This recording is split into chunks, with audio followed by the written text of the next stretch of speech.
Welcome to the installation, commissioning, and operation video guide for the NXBLE 63 residual current operated circuit breaker. Before we begin, disconnect the power supply, wear insulating gloves and protective goggles. The necessary tools include wire strippers, crimping tools, wires of appropriate specifications, wire lugs, electric screwdrivers, flathead screwdrivers, and a multimeter.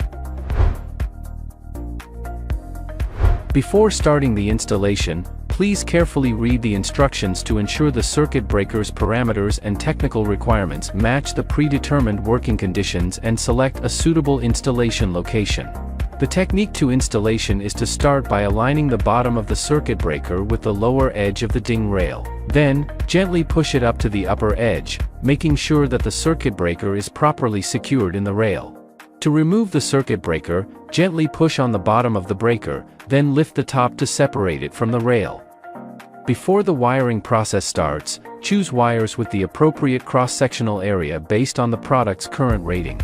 Then use a wire stripper to carefully strip off 11 to 13 mm outer insulation of the copper wire to expose a suitable length of the wire.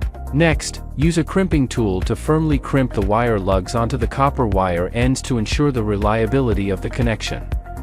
Finally, it is recommended to use an electric screwdriver that has a set torque value to tighten the wires. This is important because it ensures that the connection is stable and safe. Please follow the installation instructions and the product's physical labeling to correctly connect the incoming line and outgoing line ends. The incoming line end should be connected to the power line, and the outgoing line end should be connected to the load. When connecting the NXBLE 63 to the terminal box, it is essential to strictly follow the electrical wiring diagram to ensure every connection point is correctly and securely made. During the wiring process, always comply with local electrical regulations and standards. Before powering up, check that the handle operation is smooth and unobstructed. After powering on, use a multimeter to perform continuity testing on the circuit breaker to verify its normal operation.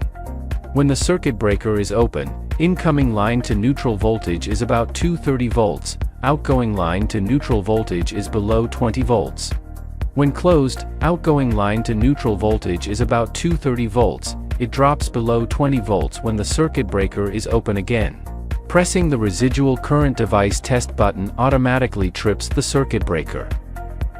If you encounter any problem, please refer to the troubleshooting guide. We provide diagnostic methods and solutions for common faults, including failure to close or frequent tripping of the circuit breaker. For more information, please visit our official website or get in touch with our local representatives for assistance.